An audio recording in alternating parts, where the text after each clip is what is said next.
Just like that, I am live, and I am about to bring the two guests up that are smart about all of the things we're going to talk about today, and it's about relationships. Hello, Judy. Hello, Karen. How are y'all? Hi, Clint. Great to see you again. Yes, we just got through talking, so let's be pretty transparent. We're going to move kind of fast because Judy has to go quick, but we were so engrossed into conversation where I was called Spunky. I've been called a bunch of stuff. Spunky's not one of them. And finally, Judy goes, "Hey, I've got to go in a minute. Is there any way we could actually do what we're supposed to do?"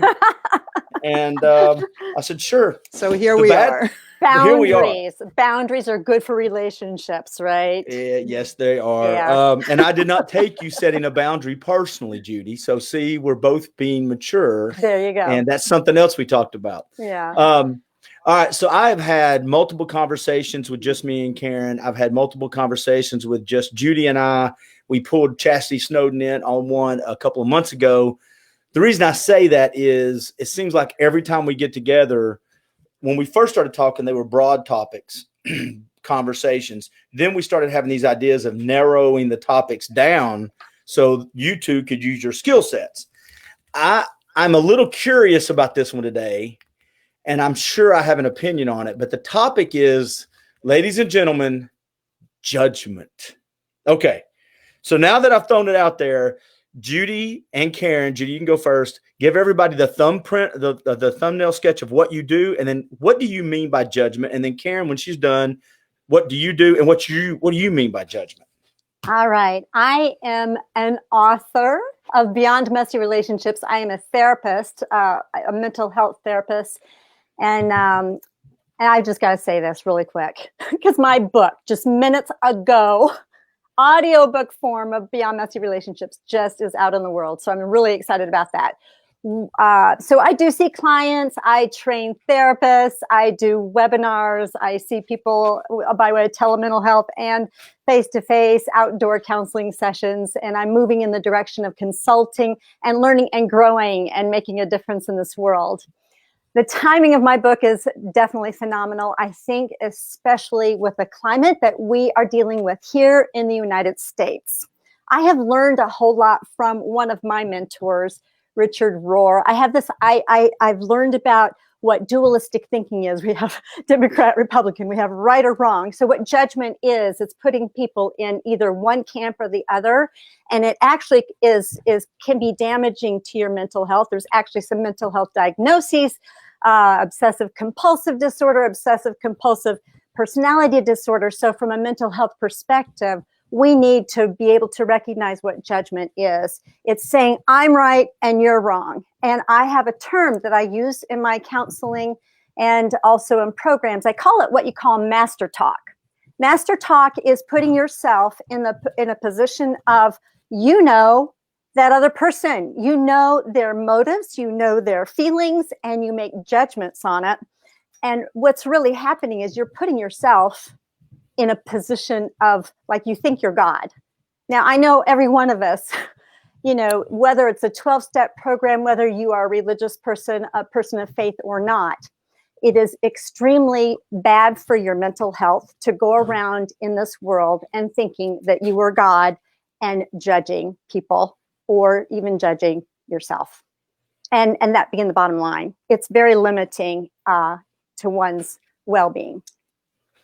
All right, Karen, you're up, and then the conversation will start. I agree with her.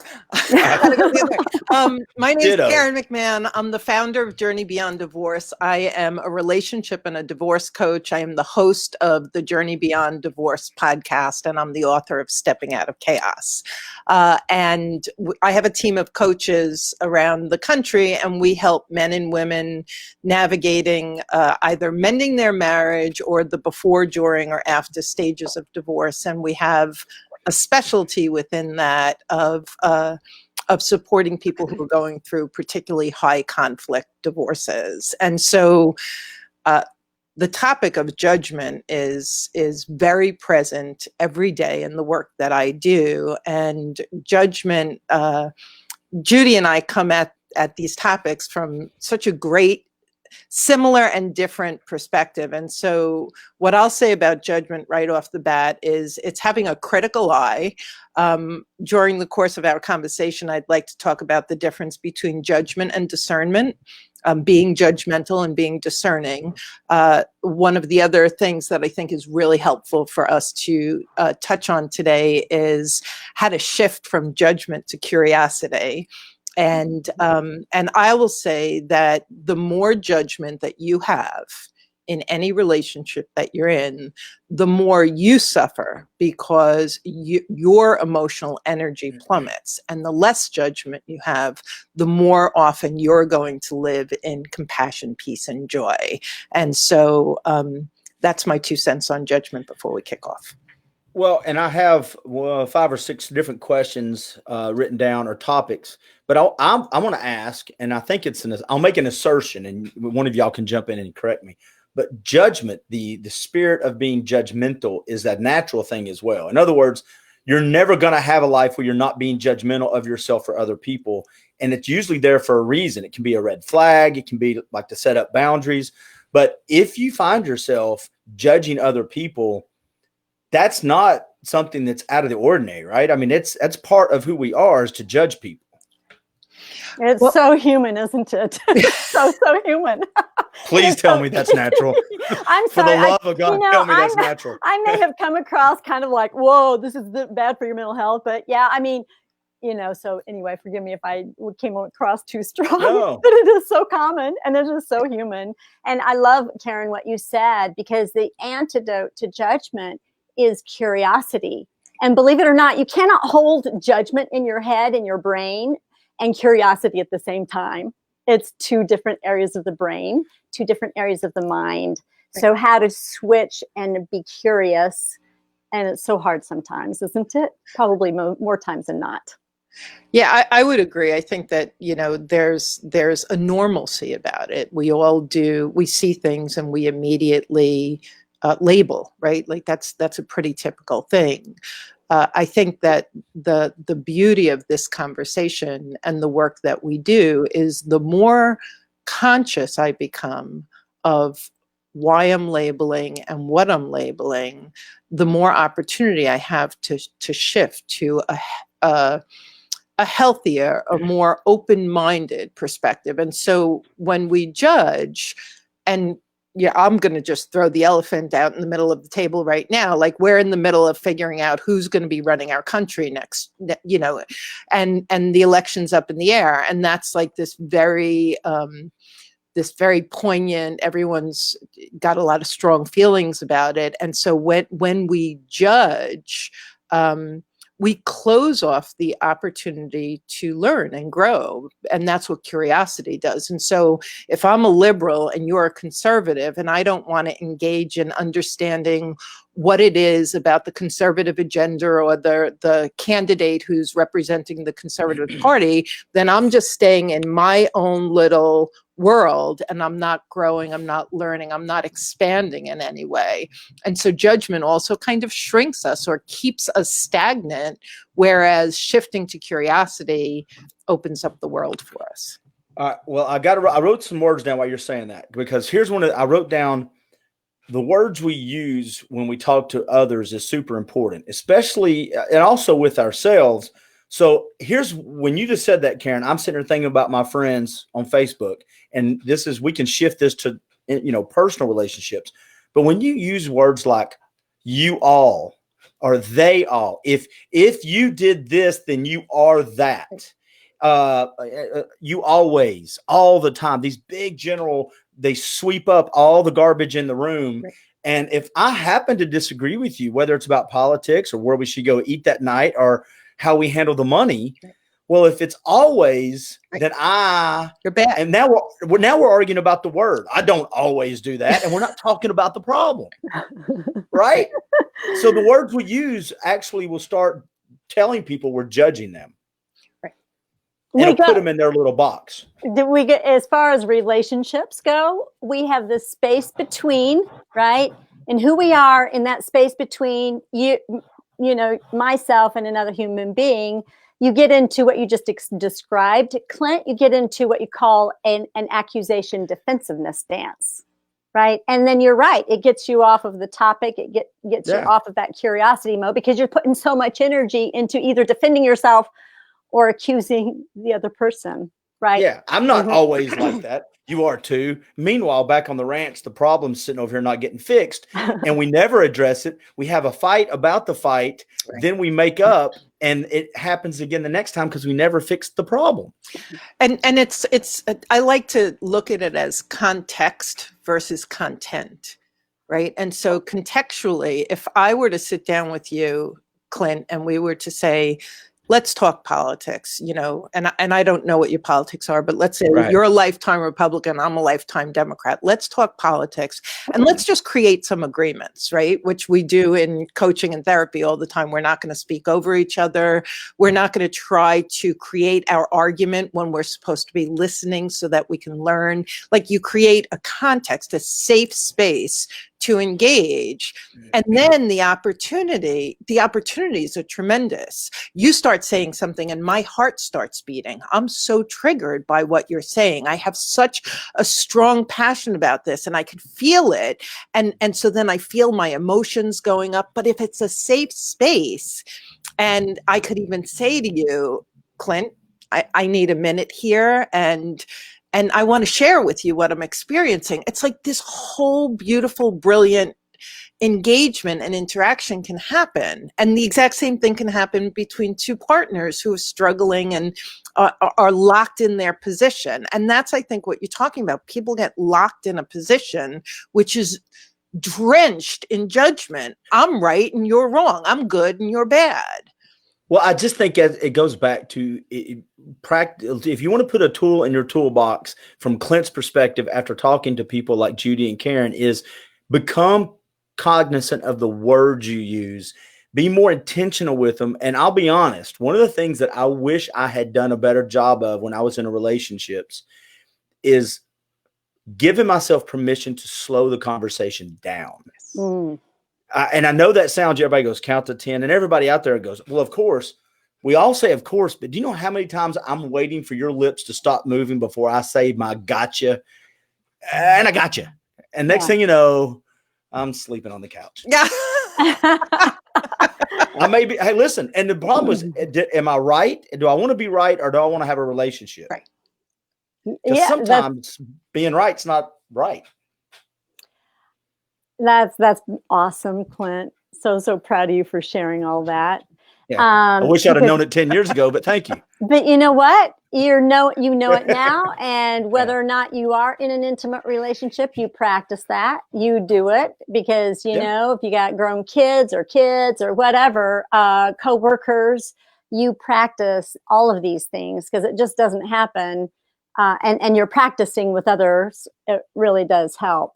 But yeah, so one thing I do when I work with couples and they're face to face and emotions are getting keyed up, then yes, I help them to slow down, but I also help them, I teach them these skills, and it's called flooding. It's physiological or psychological and physiological flooding, where actually you have, and you could take your temperature, how fast your blood is flowing in the midst of all of this, and you're psychologically flooded if your blood pressure goes up and you're starting to get red. So what you do, you cannot do anything in that mode. And the main task in counseling at this point, let's not argue in our reptilian modes. Let's see if we can settle. And so we take deep breaths and we do slow down, which is exactly what you said.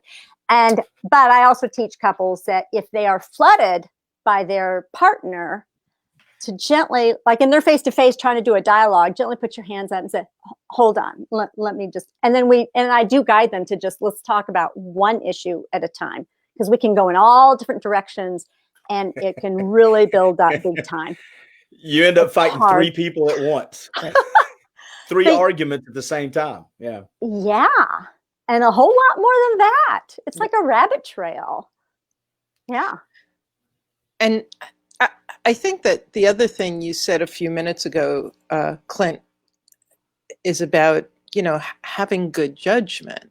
And I know I've had clients who said, I'm being accused of being judgmental by my spouse. And when we talked about it, they were being discerning, right? And so there's a difference between me saying, I notice every time you and I speak, there's an explosion and there's a meltdown. And so I'm going to create a boundary or some rules for us engaging.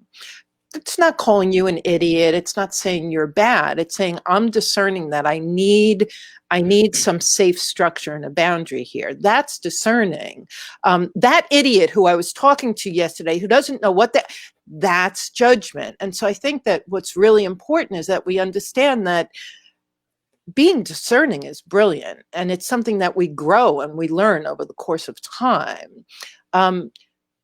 Being judgmental, I would say never serves us, and I don't like to use the word never too often, and maybe you guys would challenge that, but certainly rarely, and maybe never serves us to be labeling in a critical way somebody else. You may behave differently because you notice something about them. Does that make sense? I mean, I've got some things to add actually too. I think that you're right on target, Karen, what you're saying.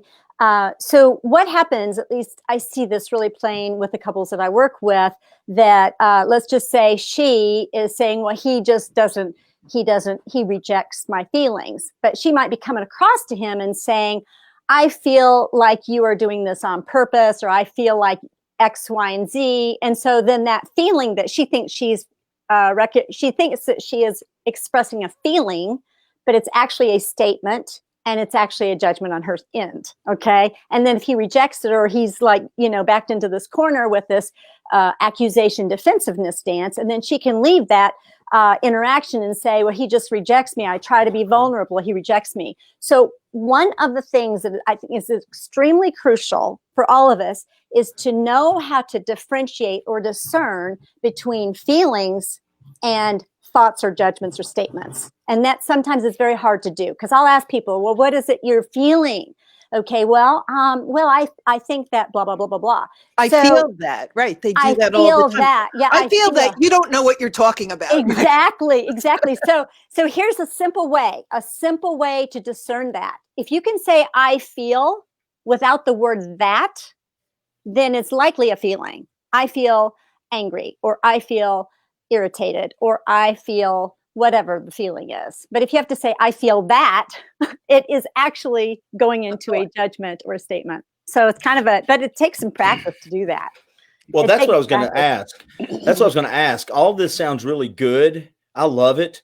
But we've also here just described the ideal person in a conflict or in a relationship or an argument. And I would love to be that person all the time too. I'm glad you gave some practical tips, because there's people that may watch this video and go, that's wonderful. How do I get like that? Because right now I'm the person maybe that goes, I feel that. And I don't want to be that person. How do I get to that point? Is it seriously just practicing it? Is it, how do you get there? I mean, that's a hard thing, isn't it? And I would say that there's so many different things that happen between our ears. So we have assumptions, interpretations, we have limiting beliefs, and we have an inner critic. So we have all of this mind chatter that's going on. And, I like to use the word consciousness because I walked around a couple of decades fairly unconscious. And why am I different now than I was then? It really boils down to a very slow, long process of continuing to look within and raise my consciousness of myself. And so if you find yourself getting into arguments or dealing with this judgment a lot, a very simple thing is to step back and notice your thoughts. One of my favorite sayings is, every upset is a setup for personal reflection and growth. And so if you're this person, you're like, I don't want to be that person anymore. Simply when you get triggered, When you get reactive, you stop and you say, what's going on with me? How did I interpret what that person said? How am I triggered? And I used to be the person who would speak over other people. Like somehow what I had to say was so much more important than you finishing your sentence. I wasn't bad. I wasn't intentionally being disrespectful. But now when it happens, it's like, it's an unconscious behavior. And so when we become conscious, we really do begin to, it's like we take sandpaper to our rough edges and we refine ourselves. So that's awesome. That is awesome, Karen. When we ask these kind of questions, Clint, like you just asked, how do you get to the point of X? Well, how do you get to a point of having clean teeth? You brush them every day, right? You have a practice of brushing, flossing, whatever you do, okay? So I'm talking about a continual practice of awareness and a continual practice of consciousness. And what you're talking about, Karen, yeah, it wasn't that all of a sudden you arrived. It's that you went through your stages and of life, right? And you're more conscious. That's like you're more conscious when you're a young adult than when you were a teenager, or when you're in your early, 30s than when you were in your 20s. And so this is a journey of consciousness, right? And it does take practice and awareness to know what, those things are automatic. Mm-hmm. Yeah, I've heard, I know, quote, it's easy to get old, but it's hard to mature. That's an inside joke. Someone smart said that. Well, here's what I was going to say too. One of the mistakes that I know I have, one of the things that I can do, or I did more in the past, is, and it's two parts. One is, it's easy to judge when I look at you, Karen or Judy, if we're talking about politics, sports, or relationships, and I say, this is how I approach it, and one of you say, this is how I approach it. Well, since you are not like me, I will assign you wrong and me right. All right off the bat. The second thing is, I think it's easy for us to assign people intent. Well, even if Karen or Judy is wrong, even if one of you are wrong, it's sometimes people are just wrong. But you may not be wrong with malice. It may just be we don't see things. You may just be wrong, just like I am sometimes. And sometimes I think it's easy in the heat of the moment. I'm arguing, you're wrong, and in my head, I'm like, you're wrong, and you're mean, and you mean to be wrong. Does that make sense? One of my team members just recently said she encourages her clients to always assume best intention. And it's beautiful. If there's an unsafe person and you know that there's something else going on, but with the vast majority of the world, if we were to always assume best intention, how would that change the flavor of both our judgment and our response?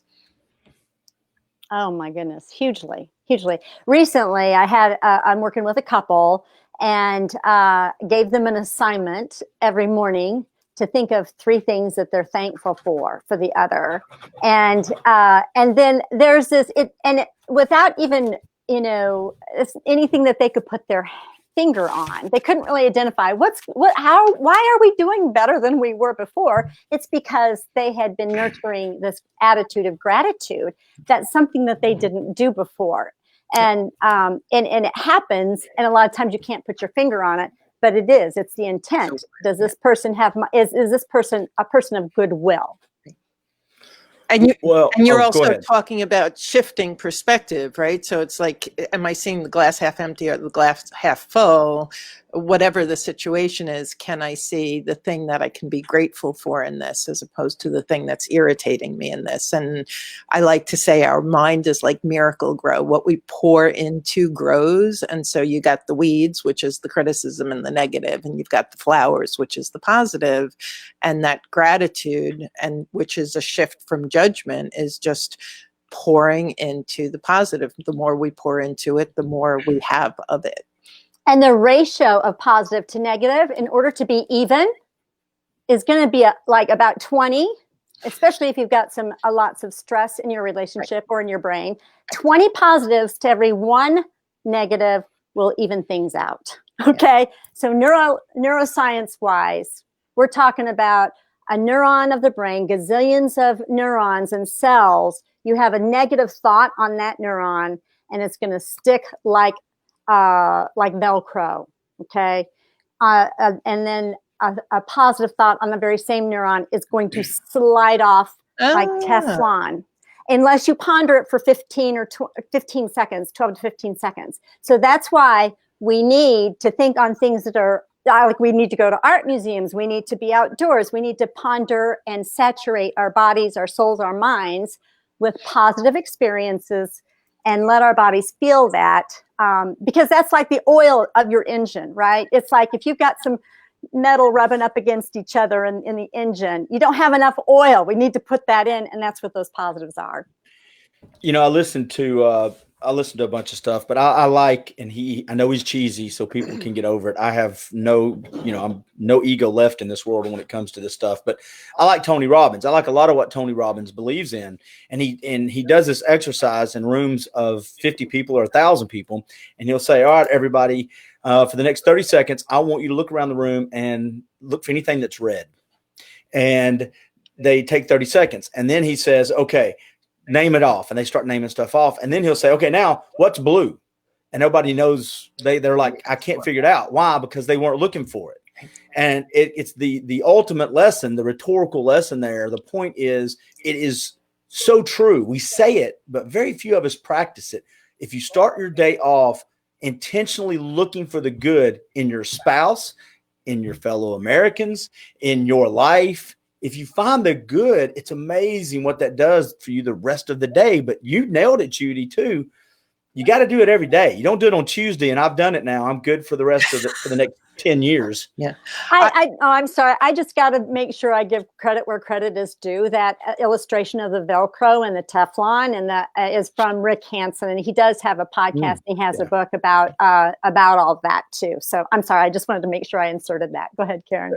Yeah, I was just actually just before this, I was coaching a client, and we were talking. I was like, oh, how helpful is this? It was Judgment was coming up, and I was like, good, we'll just hone that conversation for the live. And one of the interesting things, and we were talking about politics, and one of the interesting things was I asked if this individual could take their judgment statement and turn it into a curiosity question, and they couldn't. And it occurred to me that might be something for us to talk about here. Yeah. So what's interesting is, as a coach, and probably as a therapist, like, the goal is to ask open-ended questions that aren't leading. So if I were to say to you, well, don't you think that, Donald Trump is the best president? That's a statement with a question mark at the end of it. Mm-hmm. Who do you think would be better to lead the world or the country is an open-ended question that shows none of my opinion, that has no judgment in it. And so when you're locked in judgment, and we were actually talking about this individual's judgment toward herself too, being able to ask, I said, ask the question, be curious about yourself. And she couldn't. And so if you're listening in and you're thinking, well, it's actually hard to do that, you want a good curious question is open-ended and it's neutral. And so if it's your spouse and the question is, why do you always have to? This is the wrong neighborhood. We're not in the right place. Help me to understand what drives you to do this thing, where there's no judgment. I'm not saying it's bad. I'm not saying it's wrong. I want to understand what happens that you react this way, or that you do this thing, or that this other topic is so important to you. And so learning how to ask ourselves and others open-ended, neutral questions of curiosity, again, will just expand, and then actually 2 ears, 1 mouth. Shut your mouth and listen really well, completely. And when that thought of your rebut comes into your mind, just put it aside. Write it down if you have to, and truly receive what that person's saying. So much so that you want to ask 2 or 3 follow-up questions, even if it's uncomfortable, even more so if it's uncomfortable. Well, tell me more about that. Well, how does that work for you? Like, that's where you grow and learn, and where you can start loving more people regardless of your differences. Karen, I'm going to add on top of that, because it's attitude that makes all the difference, isn't it? Like, there's so many times in which one spouse will ask the other spouse a question for the purpose, and it comes out really loud and clear in attitude, for the purpose of proving them wrong. Right. I mean, and so having an attitude of curiosity and saying, I really am curious here. But in the back of your mind, you may not even be aware of your unconscious agenda. Well, I'm curious because I really want to correct their viewpoint here. I need for them to blah, blah, blah, blah, blah. So that's really a challenge. And when it comes to communication, when it comes to anything we're thinking in our brains, it takes practice. Just like we go to the gym and we work out our muscles, we need to practice. It's a skill set, and it's a way of thinking. It's not easy, right? All the subconscious stuff and natural stuff and habit stuff we do. Right. I was actually, I had the pleasure of having my son home with me for 6 months this summer, and this is a very proud mama moment. We were sitting outside chatting, and he said, you're always singing my praises. What are some things that are shortcomings that I should work on to be a better man? Oh, so oh my gosh. I was gosh. like, love that. And then I found myself, I really had to think, and I came up with 2. And the first one he received really well.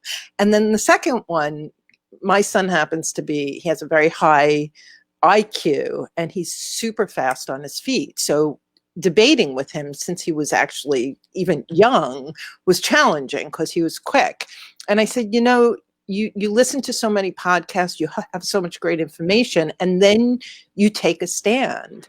But in communication, you have no curiosity.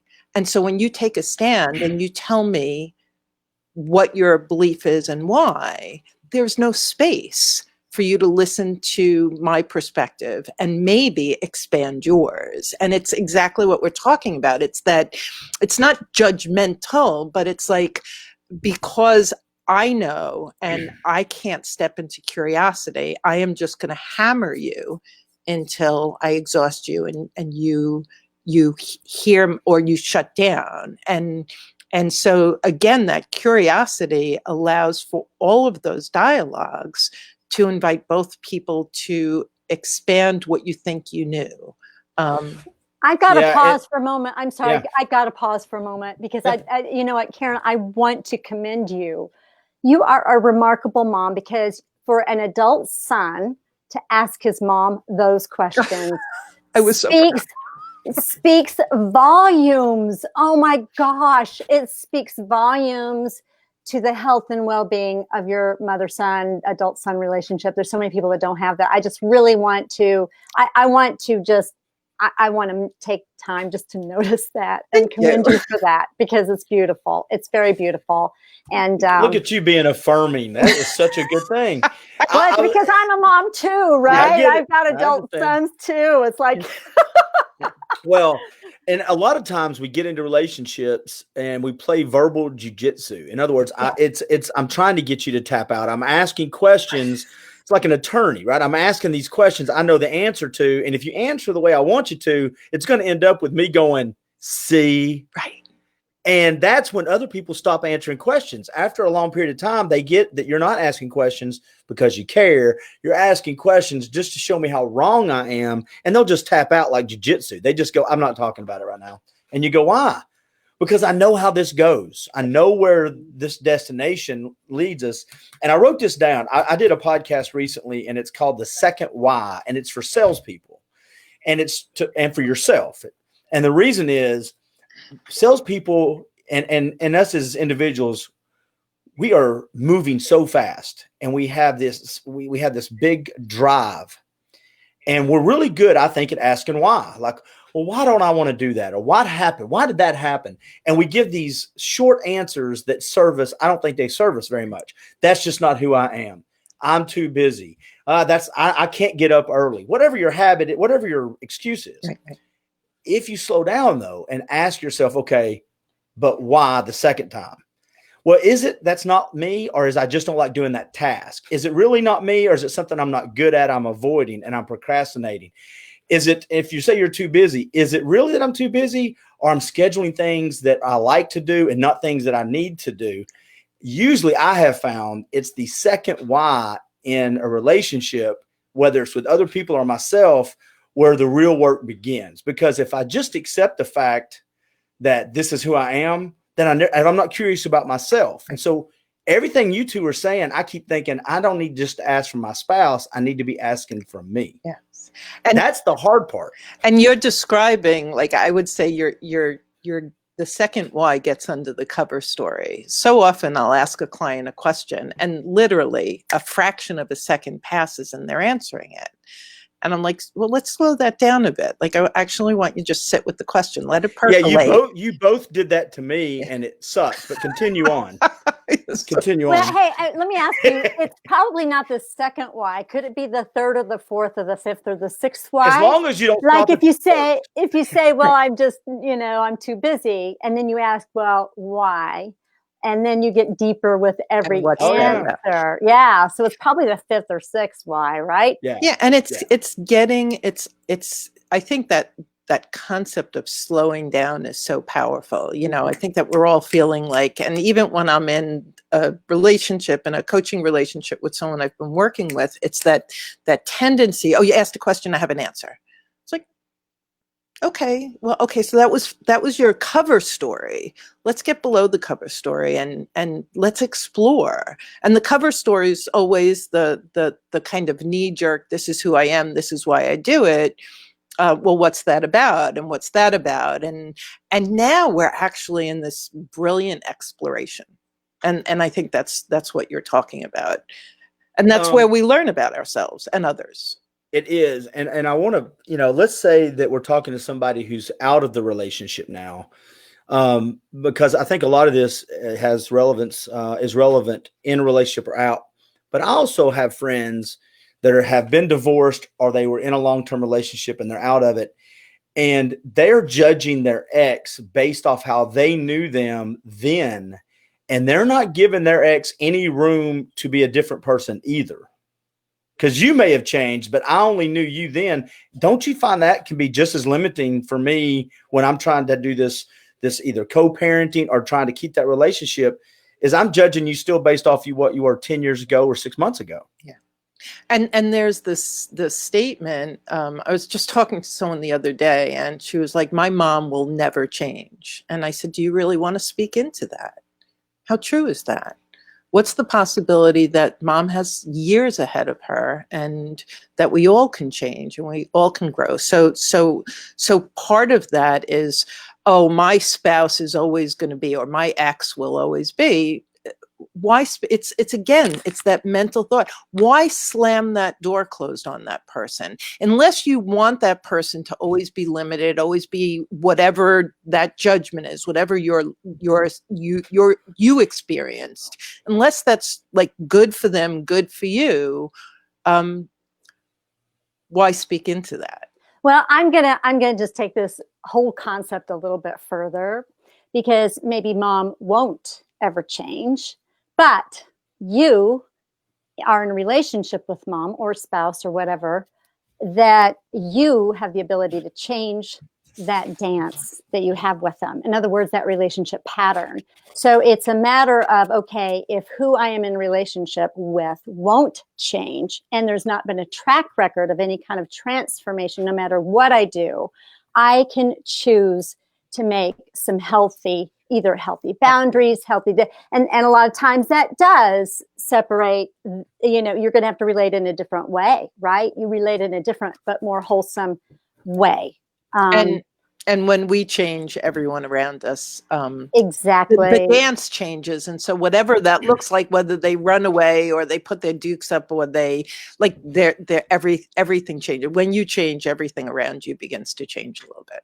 It's a matter of not giving your power away as an individual. Like you can continue to grow up, grow your character, and not allow another person to take what only belongs to you, or not assume that you can change another person. But go ahead. I'm sorry. No, and I would say that just to piggyback on that, if you're in a relationship and you're struggling, the best place to grow is being in that relationship, because you already know what the dance is. And so a lot of times people will come to us and say, should I stay or should I go?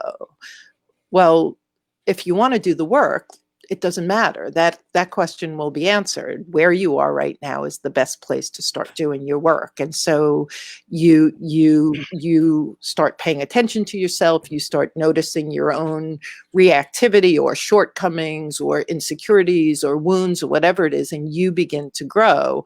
The decision of should I stay or should I go, that'll become clear over time. But in that relationship, like people always so often feel like it's not working. I have to leave and find what I need.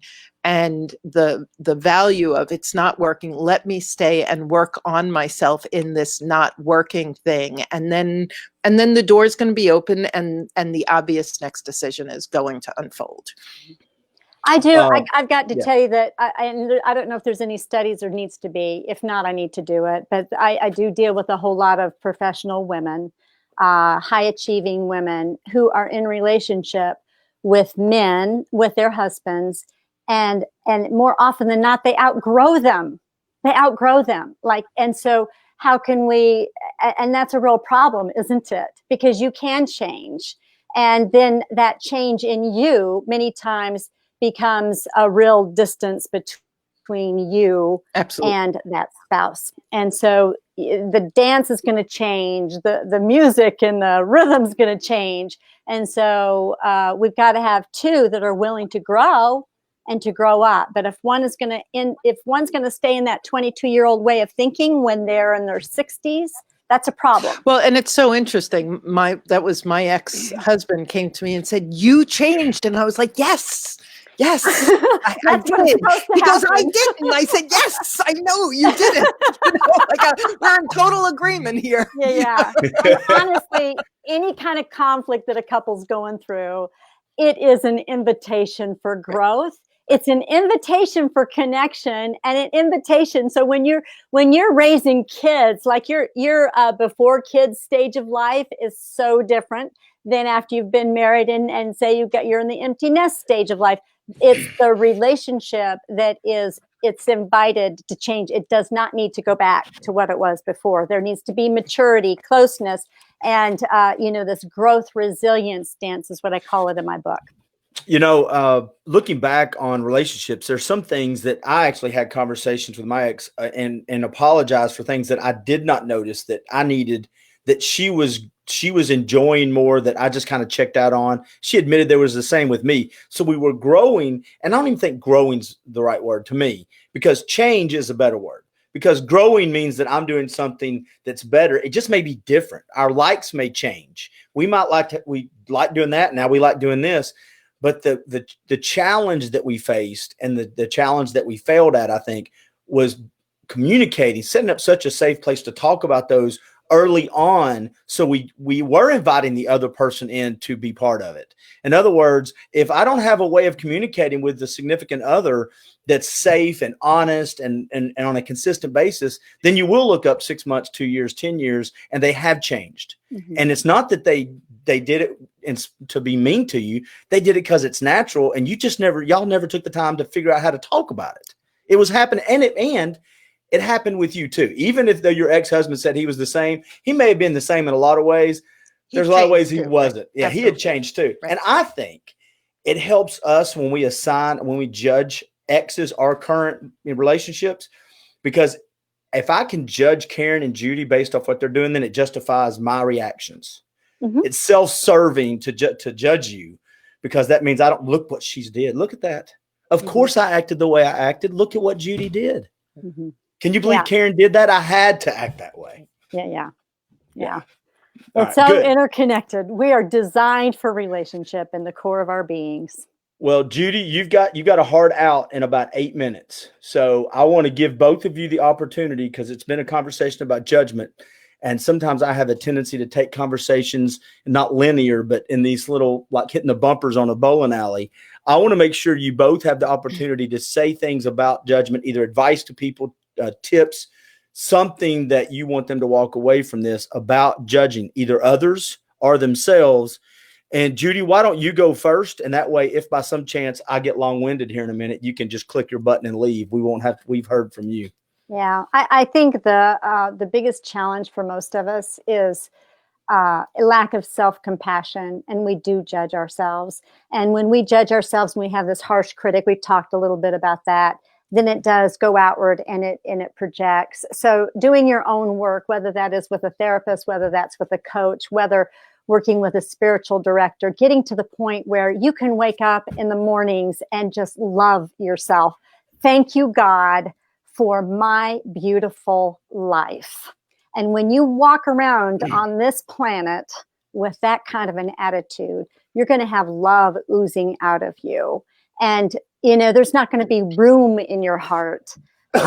Although, we're all human, right? We're all human. Let me ask you a quick question, though. I want to ask you a question. Do you think it's possible to not judge others if I live in a constant state of judging myself? In other words, can I really truly be judgment free with other people and healthy if I'm judging myself critically all the time? Is that possible? I don't really think so. I don't think so. I mean, in my opinion, I might be wrong, but well, good. That means we have to start with us. I like that. Yeah, because you can have grace. It's like you wake up in the morning and you have an attitude of gratitude. That internal gratitude is going to go. It has to start from within, and knowing that you are deeply loved, you are a worthy human being.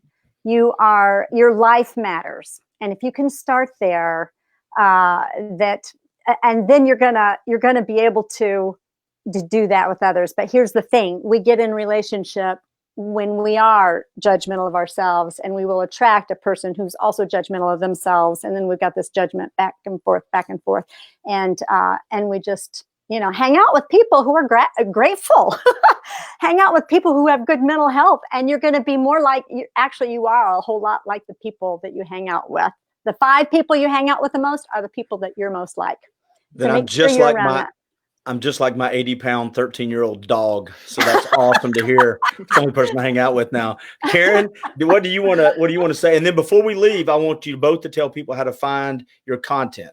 Yeah. So, what you were just talking about, Judy, in terms of gratitude, we're just walking balls of energy, right? Our cells on the base level, we're walking energy. And so if you think about it, when you're really joyful, when you just brought a child into the world, you just had a success, you just celebrated, there's this lightness of being that we have. And our energy, our emotional energy is light and high.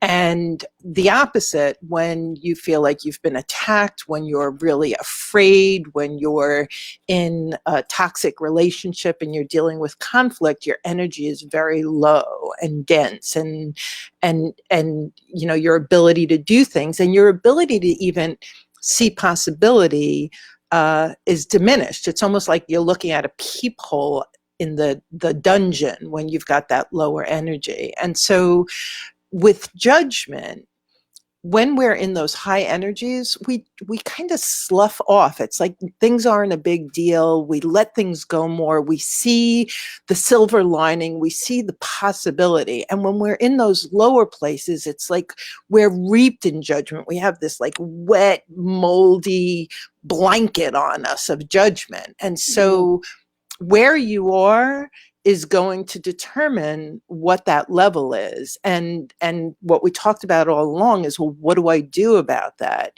Number one is be crystal clear on what blows your skirt up, what really drives you. Because then if it's going for a hike or kayaking or gardening or whatever it is, once you start doing that, you're immediately going to raise your emotional energy and you'll see your judgment fall away.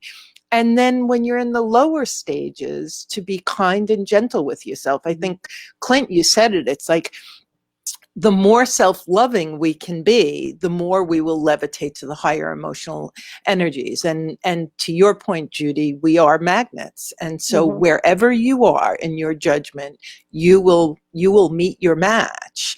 And so we're all well served to. We're not perfect. We never will be. We'll never be fully non-judgmental, but to notice and let go of that is going to invite us into just an immensely more pleasing life experience. Absolutely.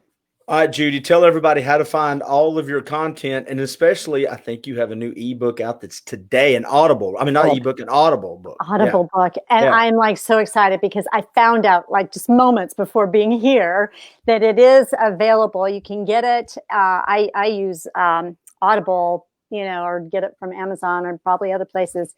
But this book will come alive to you. It's a very dramatic and intense memoir of my messy relationships, having been married to a man who has bipolar disorder and who had psychotic features. And I had to write this book. I couldn't not write it. So it does address mental health, very intense mental health issues, being married to someone who has that, plus a post-divorce, abortion recovery, many things. Okay. And again, I was thinking, my clients are going to read it and they're going to think, why are we seeing her as our therapist? But see, this is my journey. I do show up as a therapist, but Heidi Hansing is the narrator and she is making this story come alive.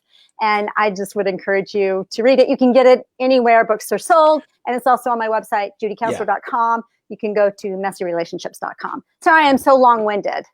No, that's why we have you here. So much going on. But also, I know if there's some local folks, local therapists that are listening to this right now, I have a monthly hiking club for therapists because we need to get away. Yeah, so we're going to be going to Chickamauga Battlefield tomorrow and do some hiking at 9:30. So get in touch with me as well too. So I'm excited about that. And I'm purposeful about hanging out with positive people. So anyway, there you have it. Karen, how do people find all your podcast and content? Judy, congratulations. That is like such a huge thing. Oh my congratulations. Gosh. And I will be ordering and listening to your book. Absolutely. Thank you. My website is journeybeyonddivorce.com. We have free giveaways. We've got links to our podcasts. We have a small ebook called Stepping Out of Chaos, Transforming Pain to Possibility. So you can learn about us there and get both free resources and some of our programs there. And Clint, just thank you so much for inviting me again. It is just such a pleasure, Judy and Clint, to have these conversations and share our different perspectives, and I deeply appreciate it. Thank you. I do want to say thank you very much too, Clint, because you're awesome, number one. But secondly, Karen, you are awesome because so many of my clients are tuning into your podcast, especially the ones about your series on narcissistic, how to handle and communicate, in such a way with a spouse who has those characteristics. So it has just truly enhanced my clients. And I wanted to tell you that openly in front of everybody. Thank you so much. Listen to her podcast. She knows her stuff. Oh my gosh. I have learned so much from Karen. We just had a big group online hug. We did a big hug. Yes, just big hugs. All right. Well, here's what we're going to do. We're going to give everybody the chance to go click on those links and find and buy your books and your podcast. And then probably in a week or two, we'll find another topic and we'll come back on and dive back into it. Thank you. Beautiful. Thank you both. Thanks. Bye, everybody. Bye-bye. Bye-bye.